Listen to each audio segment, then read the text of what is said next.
Radio Universidad Nacional Arturo Jaureche. Clásica y moderna. En la mañana desayuno las dudas que sobran de la noche anterior. Nacional. Vas a ponerte otra vez el vestido rojo. Popular. Por eso digo, vente mi negra con manchán, con su pollera colorada. Como sandunguea, como se mueve soledad. Radio Universidad Nacional Arturo Jaureche. 102.7.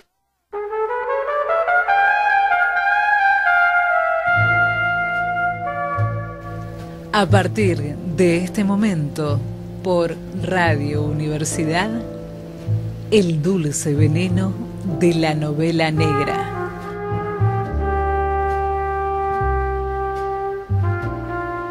El dulce veneno de la novela negra. Un programa de Gabriel Weinstein.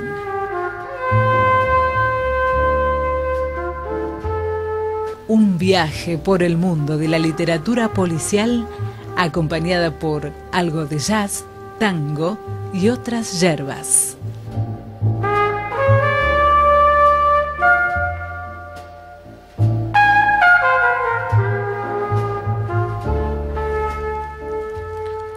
Hola, buenas noches, bienvenidos al dulce veneno de la novela negra.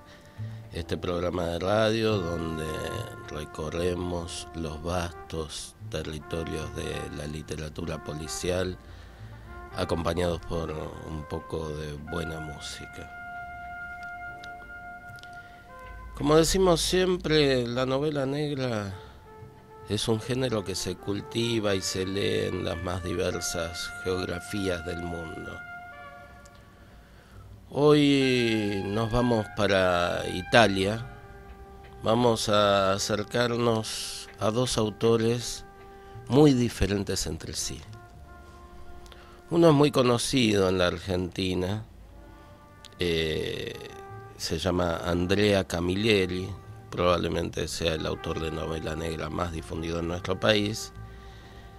Y el otro, que ha tenido gran éxito en Europa, pero que acá no se lo conoce tanto, se llama Roberto Constantini, y al leerlo hace relativamente poco tiempo me causó un enorme impacto su obra. Bueno, entonces vamos a hablar de ellos dos.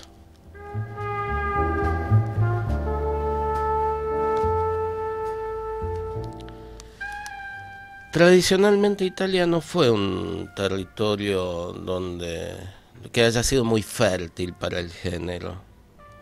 En los años 60, 70 se conoció sobre todo la obra del que era el autor más clásico, inclusive entrados los 80, el milanés Giorgio Servanenko. Este tipo era ucraniano de origen, su familia se exilió luego de la Revolución Rusa y era lo que se conocía en nuestro país de novela negra italiana, prácticamente el autor bandera. Para mí es un autor de mediocre para abajo. La verdad que la obra de Servanenko nunca me llegó a interesar. Intenté leerlo, varios libros de él, pero ninguno me convenció. Otro que frecuentó la novela negra, pero cuya obra excede el marco del género, fue Leonardo Sciascia. Sciascia encaró el género como una forma de contar la realidad de la mafia en Sicilia de una manera que fuera accesible para el gran público. Pero bueno, no es estrictamente un autor de novela negra. Cuando la literatura policial italiana empieza a tomar forma, comienza a ser realmente interesante, es en 1994, tiene una fecha precisa, cuando Andrea Camilleri publica su primera novela protagonizada por el comisario Salvo Montalbano. Pero bueno, vamos a escuchar un poquito de música y después seguimos hablando de la obra de Andrea Camilleri.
Bueno, escuchamos algo de jazz a la italiana. El tema era Splin, interpretado por Enrico Rava en trompeta, Richard Galliano en acordeón, Rita Marco Tulli en piano y Enzo Pietro Paoli en bajo, en contrabajo. Volviendo a la literatura, Andrea Camilleri. Andrea Camilleri es un escritor veterano. En 2015 cumple 90 años y sigue en plena actividad. Por lo menos publica un libro por año, a veces dos. El año pasado publicó La pirámide di Fango, todavía no traducida al español, que es la novela número 23 de la serie de Montalbano. Él empezó como escritor mucho antes, en 1959. Muchos años después, como 20 años después, publicó su primera novela, que no era del género, fue guionista bastante tiempo, y recién llegó al mundo de la novela negra a los 69 años, cuando publicó la primera novela de Montalbano, y con eso es como que empezó a los 69 años una nueva carrera como escritor. Para fortuna de los que somos sus lectores, es un hombre longevo y un autor prolífico, porque todavía podemos esperar más de él. La serie de novelas de Montalbano, protagonizadas por el comisario Salvo Montalbano, es particularmente amable con el lector. Si bien en algún sentido son policiales clásicos, porque parten de una muerte violenta y su investigación, la mirada de Camilleri se aleja de cualquier truculencia, de cualquier crueldad gratuita. Es frecuente en el género autores que se regodean, parecería que se regodean en la descripción de cadáveres destripados, torturas, autopsias. A mí lo que me pasa como lector es que esto me produce una gran distancia, no me interesa la descripción morbosa del dolor, de la muerte. Me parece que el hecho en sí mismo es importante para estructurar la historia, pero de ahí a dedicar 5 páginas a una autopsia me parece que le quita mucho valor. Camilleri no niega la presencia de la violencia, pero en general es un punto de partida, y se centra la novela en la investigación y sobre todo en lo que pasa internamente con sus personajes, su vida. Algo importante también es la presencia del humor.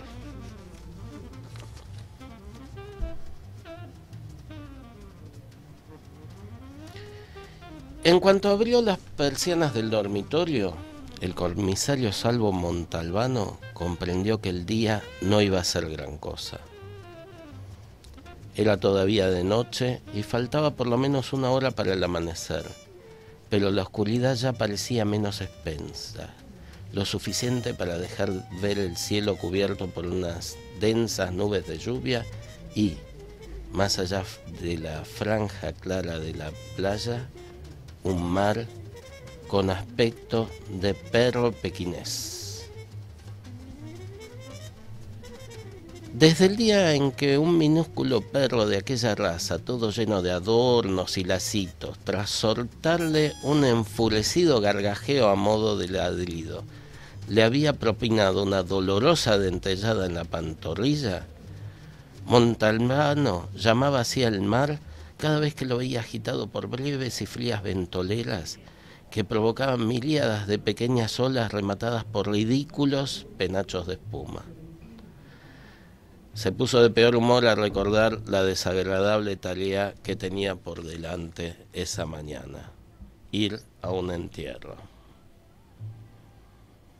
Ese que acabo de leer es el inicio de La voz del violín, una de las novelas de Andrea Camilleri dedicadas al comisario Salvo Montalbano. Las novelas de Montalbano transcurren en Sicilia, en un pueblo que no existe, llamado Bigatá. Montalbano es un tipo que no la pasa bien. Es un hombre solitario que padece malestares, muy dedicado a su trabajo. Pero es un hombre, eso, que sufre de alguna manera. Vamos a ver cómo nos lo cuenta Camilleri. El comisario Salvo Montalbano pertenecía de toda la vida a esa categoría humana desdichada, y esta condición la había heredado de su madre, que era de índole extremadamente enfermiza y a menudo se encerraba en el dormitorio a oscuras por sus fuertes dolores de cabeza. Y entonces no se podía hacer ruido en la casa y todo el mundo tenía que caminar en puntas de pie. En cambio su padre disfrutaba siempre de la misma salud y pensaba siempre exactamente lo mismo, tanto con lluvia como con sol.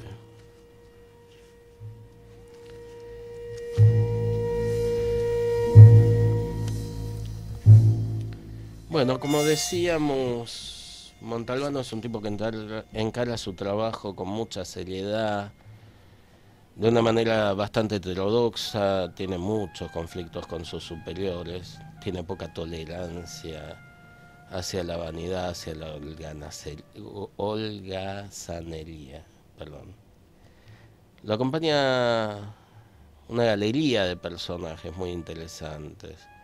Uno es su amigo Mimí Auguelo, al que él siempre ve y califica como traidor, aunque en realidad él es absolutamente incondicional. Otro es Facio. Facio es incapaz de hacer un relato sintético. Cuando intenta contar a Montalbano los resultados de una tarea investigativa que hizo, nunca puede ir al centro del asunto. Siempre incluye detalles innecesarios que irritan al comisario. Otro es el forense Pascuano, más enojado, más malhumorado que Montalbano, y sobre todo el mejor personaje tal vez es Catarella, que tiene continuas confusiones al hablar y genera situaciones absolutamente divertidas. Montalbano mantiene una relación amorosa con Livia. Livia vive lejos de él, vive en Génova, y es una mujer, francamente, el personaje es insoportable, y están siempre en conflicto. Uno no entiende por qué siguen juntos a lo largo de tantos años. Pero vamos a escuchar a Montalbano hablando de su obra. Il personaggio di Montalbano non è così ben disegnato come nei romanzi che seguono. El personaje de Montalbano no está bien diseñado como en las novelas que siguen. Hablando de la primera novela. Cuando escribí el segundo, El perro de terracota, justamente lo que quise es definir el personaje y después dije acaparo. È stato il successo enorme di Fue el questi éxito libri che enorme hanno de estos spinto libros tanto lo al que signor impulsó Sellerio quanto me. a la editora a pedirme que le diera continuidad a la serie. Una continuidad que me Un turbaba seguito, muchísimo. Un seguito che mi turbava Yo moltissimo no perché io non sapevo sabía que tenía la se avevo la capacidad capacità de sostener di una serie así. sostenere una serie così degli anni, Por faccio años. 20 anni. Cioè, che questo era un dubbio, e poi naturalmente che Esto era una succede che duda. devi stare molto Y hay algo, attento uno debe estar a muy evitare la atento a ripetitività, evitar la e repetición. quello diventa un rischio enorme, Eso es un è riesgo facile da enorme, caderci, è una situazione ripetuta. caer en una situación E quindi repetida. mentre scrivo magari dico questa situazione mi pare di averla già, e vado a Mientras rivedere escribo, in certi libri se l'ho usata, se l'ho usata. me doy cuenta que esta situación ya la he usado en otro libro y tengo que buscar otra.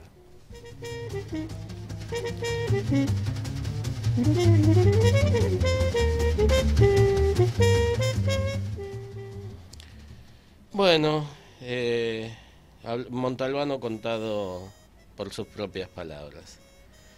El nombre de Montalbano, del personaje, por las propias palabras de su autor, Camilleri. El nombre de Montalbano es un homenaje al escritor de novela negra español Manuel Vázquez Montalbán, creador del personaje muy conocido en el mundo, Pepe Carvalho.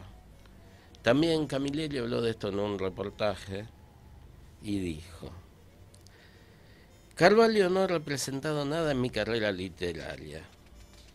Es un personaje con muchos puntos en común con el comisario Salvo Montalbano, por supuesto. Y creo que se llegaran a encontrar, que no sea en la cocina. He leído las recetas de Carvalho y he intentado denunciarlo por genocidio ante el Tribunal de La Haya. En cambio, cuando habla de Vázquez Montalbán, cambia de tono. Cayó en mis manos asesinato en el Comité Central cuando yo estaba lejísimo de escribir novelas policíacas. Y pensé que si las escribiera, lo haría como lo hacía este autor. Tenía un ideal. Había un homicidio y le daba todo el valor. Estaba muy bien escrito. Yo había acabado una novela histórica, La ópera de Vigata. Y nunca leí un libro tan aburrido como el que acababa de escribir.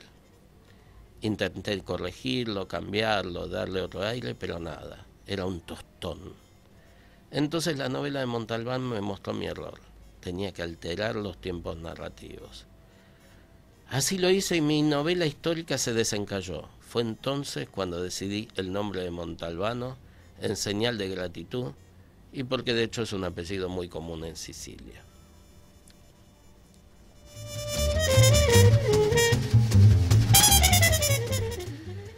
Como deja entrever el reportaje, Montalbano y Carvalho comparten la pasión por la buena comida. Pero hay una gran diferencia. Mientras Carvalho cocina, Montalbano come lo que cocinan otros. En especial disfruta de los exquisitos platos que le deja preparado su asistente doméstica Angelina y que encuentra la noche al llegar de trabajar. O va a comer a la trattoria de Calogero, un restaurante donde el dueño le reserva sus mejores especialidades. Montalbano come sobre todo pescados y mariscos. Lo aposentan los salmonetes.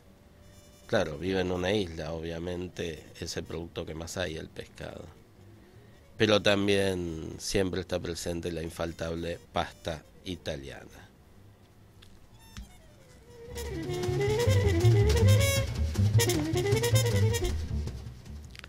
Otro detalle importante, Montalbano vive en Sicilia y entonces en sus novelas es inevitable que aparezca la mafia. Camilleri explicó en un reportaje también cómo trata la presencia de la mafia en las novelas de Montalbano. Esto es lo que dijo. A la mafia siempre la he tenido en un segundo plano, aunque siempre presente, porque negarla hubiese sido negar la existencia del aire. Influye en todas las relaciones, condiciona la existencia y el Estado aún no sabe cómo luchar contra ella. Hoy, además, la mafia es de cuello blanco y, por tanto, más difícil de combatir. Al principio eran analfabetos y hoy tienen carreras, pero sigue siendo la mafia. Está en la política, en la industria. El periodista le pregunta si alguna vez tuvo problemas por escribir con la mafia. No. Y eso que ya han aprendido a leer. En el momento en que empezaron a matar periodistas, entendí que ya habían pasado a la alfabetización.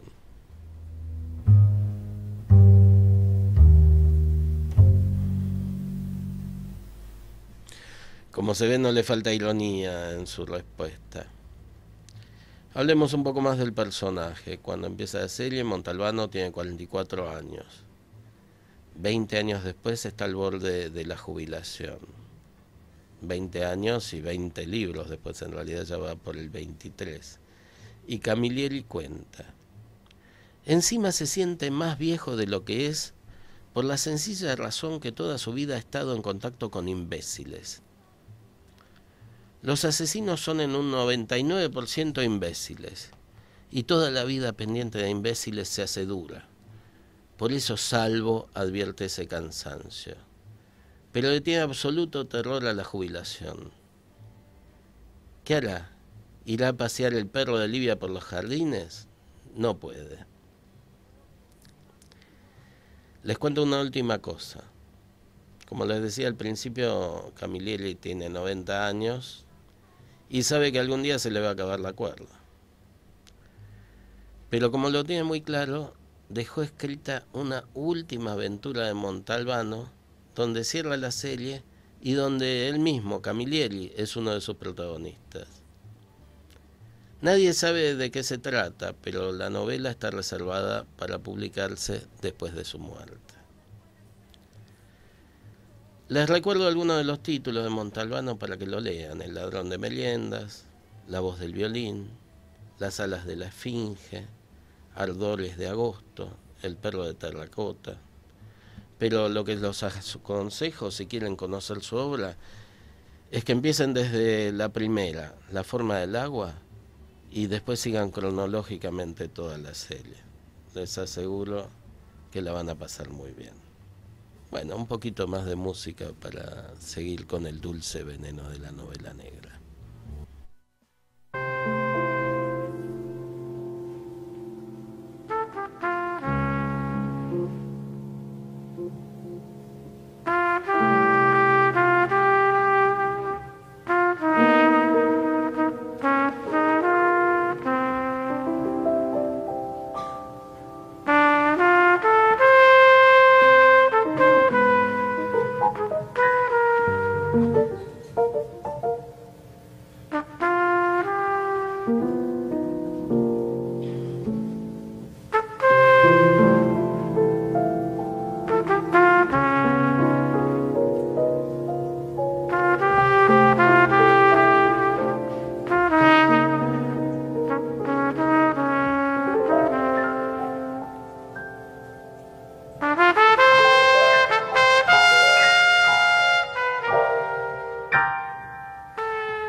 jazz a la italiana.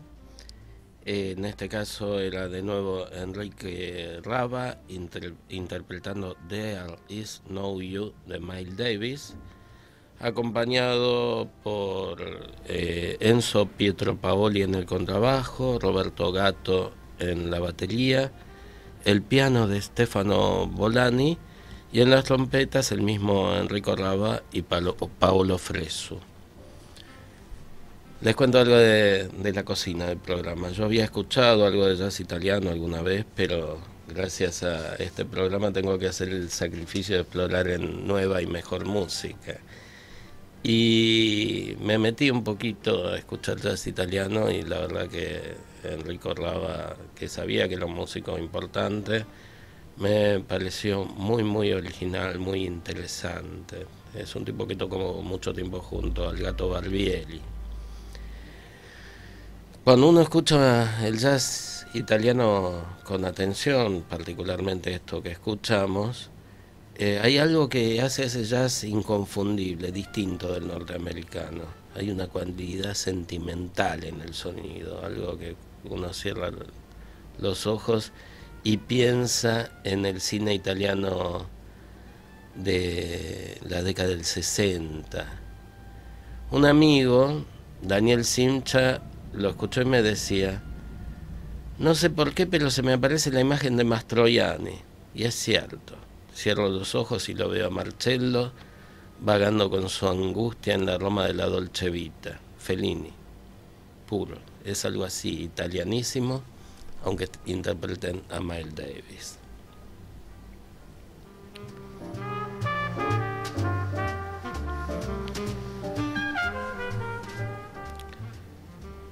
Cuando conocer el mundo de la novela negra tiene que ver con una labor de exploración. Todo el tiempo aparecen nuevos autores, sin embargo, como es lógico, no todos valen la pena. Por eso al elegir un libro hay que descartar lo que no parece ser bueno, los autores adocenados que repiten fórmulas, los que cuentan historias de millonarios, los que no tienen una personalidad interesante como escritores o una forma de escribir que nos llame la atención. Después de todo vamos a compartir con ese libro una parte de nuestra vida. Entonces hay que pensar a qué le voy a dedicar tiempo, porque leer un libro significa descartar otro.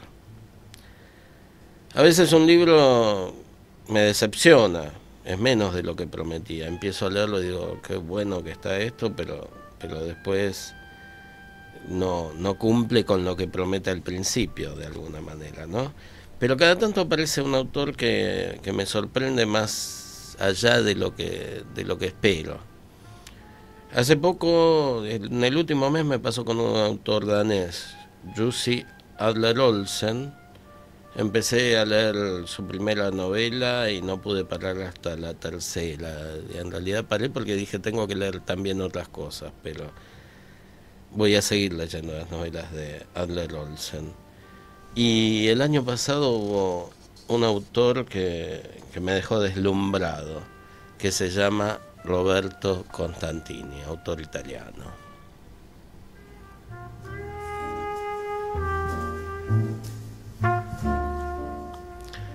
Constantini es la contracara de Camilleri.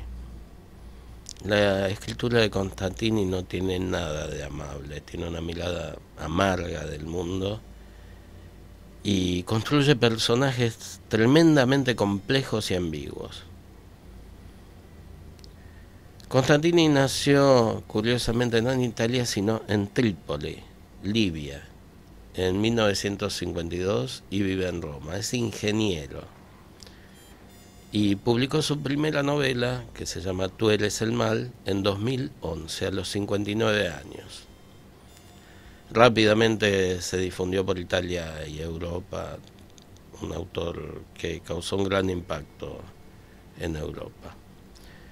Cuando hacía ese proceso de exploración que hablaba al principio y busqué datos del autor, me parecía que me iba a encontrar con algo parecido a Giorgio Faletti, otro autor italiano, autor de Yomato, un escritor que construye buenas historias, buenas tramas, pero que de alguna manera carece de profundidad, de originalidad. Bueno, en el caso de Constantini no es así. Pero vamos a escuchar un poco más de música y seguimos hablando de Constantini.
Escuchábamos Alma, interpretado por Paolo Fresu en trompeta, italiano, el cubano Omar Sosa en piano y el brasileño Jacques Morelenbaum en cello. Morelenbaum es el arreglador habitual de la música de Caetano Veloso. No sé, a mí me parece bellísimo esto.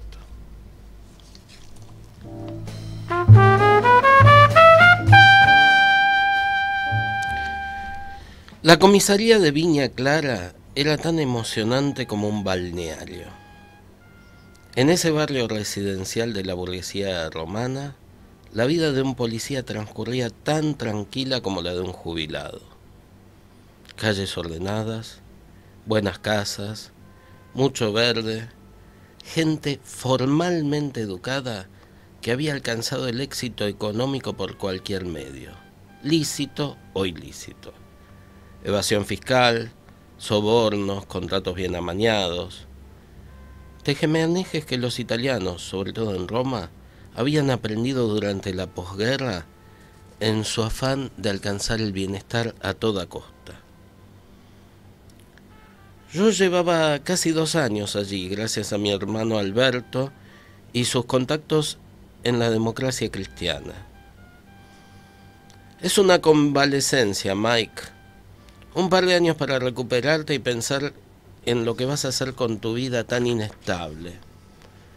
Para que llegues a un compromiso contigo mismo, me dijo al principio para consolarme.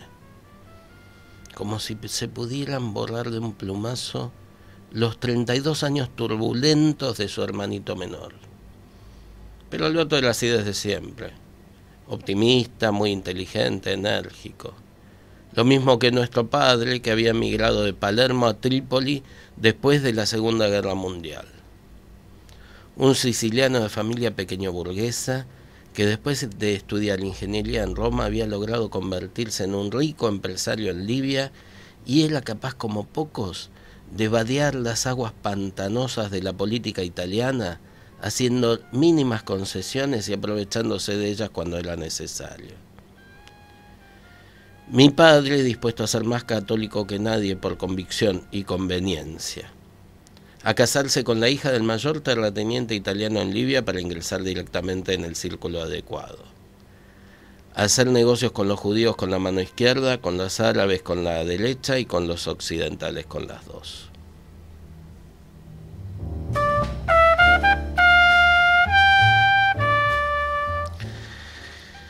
Eso que escuchábamos era un fragmento de Tú eres el mal, el primer libro de Roberto Constantini. Tú eres el mal empieza en 2006, durante el Mundial de Fútbol de Alemania. El protagonista de la historia, en realidad de los 2 libros que ha editado Constantini, es el comisario Michele Balestrieri, un hombre de 55 años, nacido en Libia, desencantado de la vida y de su propia historia personal. A partir de una muerte tiene que desarrollar una investigación que lo lleva a 1982, cuando era un comisario joven, creído, alcohólico, mujeriego y con un pasado reciente como militante fascista. La novela desarrolla su acción entre los 2 mundiales ganados por Italia, el del 82 y el del 2006. Pero el fútbol no tiene nada que ver con la trama. En realidad lo único que hace es demostrar la distancia que tiene el protagonista y todo lo que pasa con las contiendas deportivas y el entusiasmo generalizado. En la investigación, Balestrieri se encontrará con hechos relacionados con su propia vida, con su pasado. La trama es muy compleja y muy apasionante, no permite despegarnos del libro hasta terminar de leerlo. Pero hay un plus en la mirada de Constantini sobre el mundo que va más allá de la historia que cuenta, mucho más allá.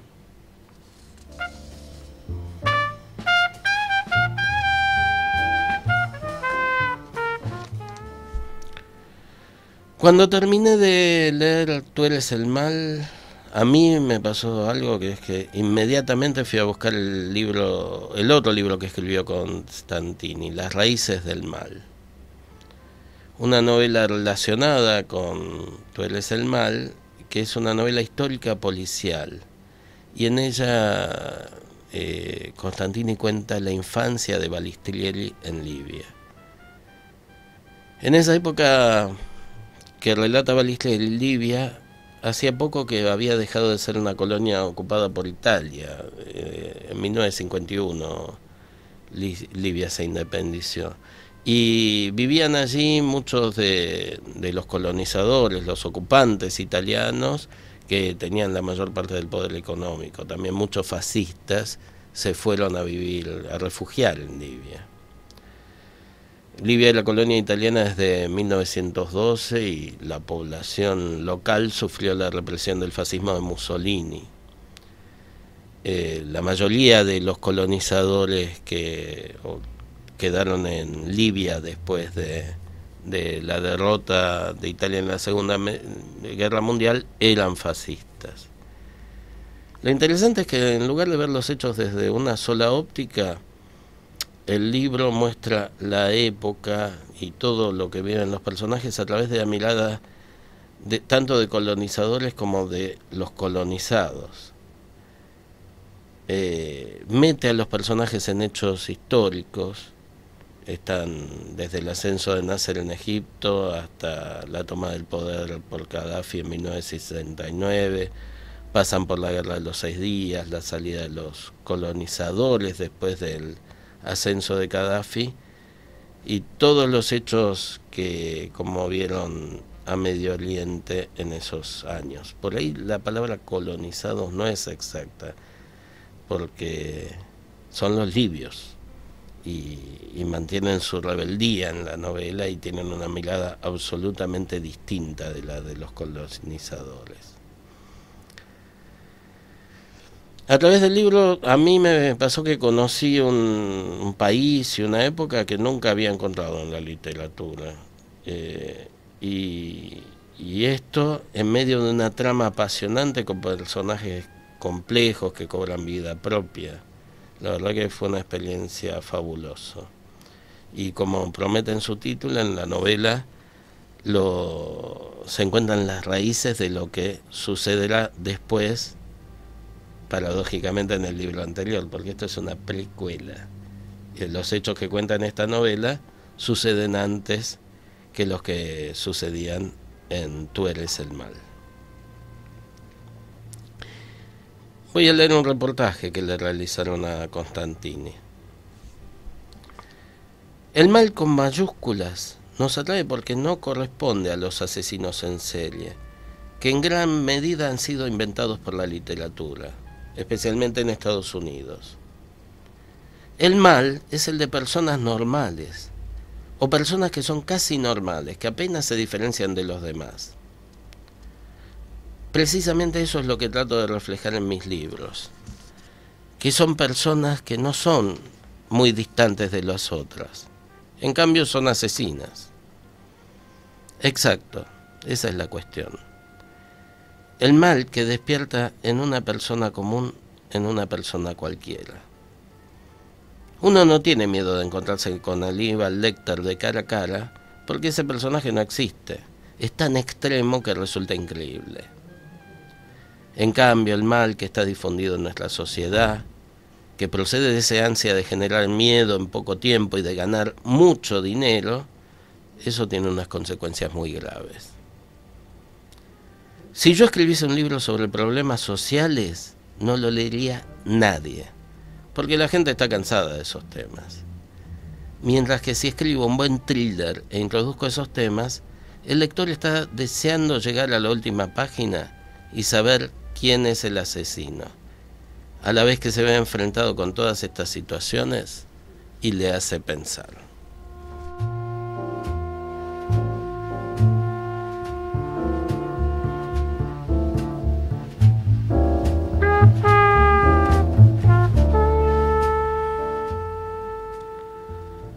Tú eres el mal y Las raíces del mal, las novelas de Constantini, forman parte de una trilogía.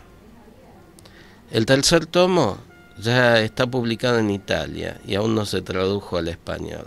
La verdad les digo que cuento los días que faltan para poder leerlo. Bueno, llegamos así casi al final del programa, me voy despidiendo. No hace falta que les reitere que lean a Constantini. Yo les puedo asegurar que no se lo pueden perder.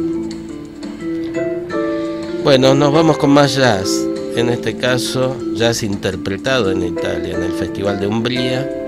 Escuchamos a Gary Barton, el vibrafonista, y Pat Metheny, el guitarrista, tocando en Italia en el año 2000.